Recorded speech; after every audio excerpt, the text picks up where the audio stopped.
بسم اللہ الرحمن الرحیم۔ محترم ناظرین، السلام علیکم۔ ایک دن حضرت علی رضی اللہ تعالی عنہ بازار کی طرف نکلے۔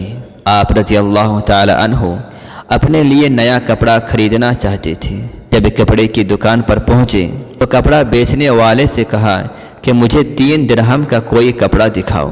جب دکاندار نے امیر المؤمنین رضی اللہ تعالی عنہ کو پہچان لیا تو حضرت علی رضی اللہ تعالی عنہ کو اپنے اکرام کا اندیشہ ہوا، کیونکہ وہ امیر و حکمران تھے، اس لیے اس سے کپڑا نہیں خریدا اور دوسرے دکاندار کے پاس چلے گئے۔ جب اس نے آپ رضی اللہ تعالی عنہ کو پہچان لیا تو اس سے بھی نہیں خریدا۔ اس طرح ہوتے ہوئے آپ ایک چھوٹے لڑکے کے پاس پہنچے اور اس سے ایک کرتا 3 درہم کا خریدا۔ اس کو زیبتن فرمایا تو وہ گٹوں سے ٹخنوں تک تھا۔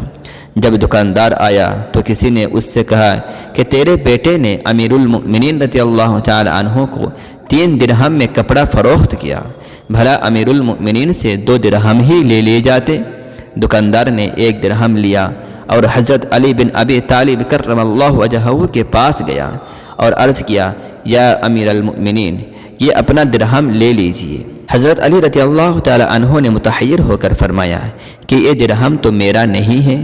اس آدمی نے کہا کہ امیر المؤمنین، جو کرتا آپ رضی اللہ تعالی عنہ نے خریدا ہے اس کی قیمت 2 درہم تھی، لیکن میرے بیٹے نے غلطی سے 3 درہم کا بیچ دیا۔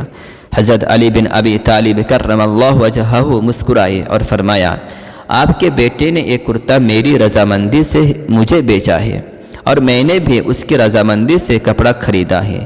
یہ سن کر اس آدمی نے اپنا درہم لیا اور واپس اپنی دکان پر چلا گیا۔